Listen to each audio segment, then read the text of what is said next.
Mutianyu Great Wall, located 50 km north of Beijing. This is the longest fully restored Great Wall section that opened for tourists.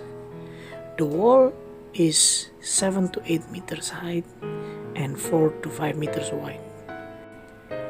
You can explore 2.5 kilometers of wall with 23 original style watchtowers.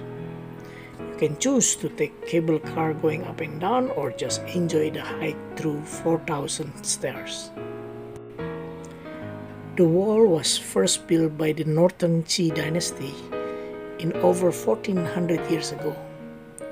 Then it was rebuilt and strengthened under the supervision of a famous General Suda during the Ming dynasty around 700 years ago.